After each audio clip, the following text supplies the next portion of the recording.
Where did the title Glass Pastures come from, and what does it mean?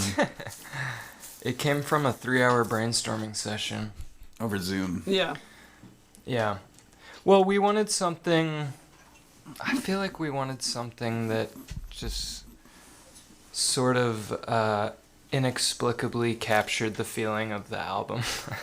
You know?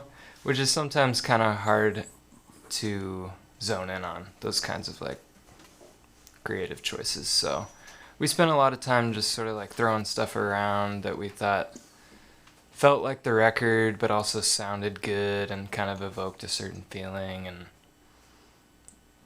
we ended up ranked choice voting on the title. That's what came out at the end. Do you remember what some of the other options were? Yeah, ham pleasures. Oh, ham pleasures. That's not a real one. Ham pleasures. We talked about it a lot. Well, I don't. That's the funny thing is, Glass Pastures was not my vote.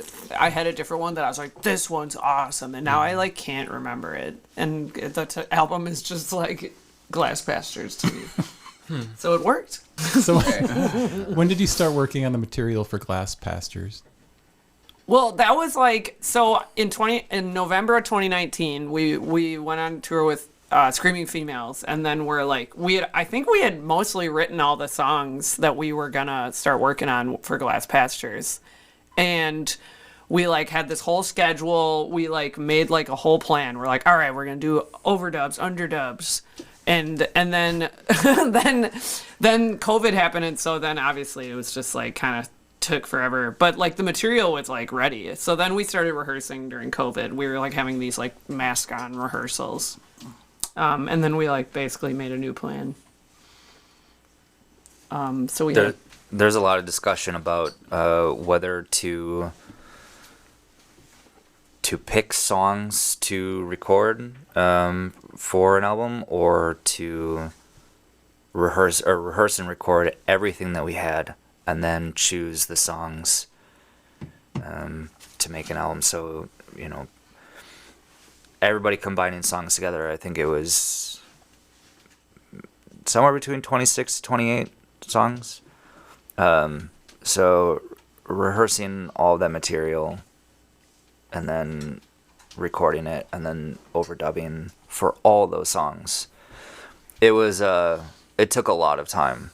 The first record that we made, the set amount of songs were kind of like from the start had an idea, so that was a lot quicker. Kind of. Took a while. That still took a long yeah. But maybe like through the process of like overdubs is, you know, different sessions like that. It kind of stretched out.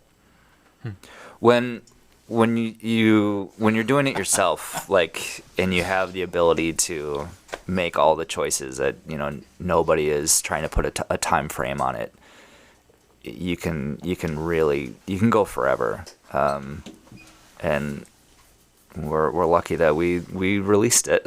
You know, we somehow got it done and out. So. But. Well, that was a big shift. From the first record was all single tracking, except for like maybe like drums and guitar was done together. Everything else was overdubbed. And then so we really wanted to like capture our live sound for Glass Pastures. So we structured a whole like session where we've filled up our house at Crutch Memory, and that's why we had rehearsed so much, so that we could do all live tracking. Other than vocals, and then so we added vocals later, and like some pedal steel stuff. But yeah,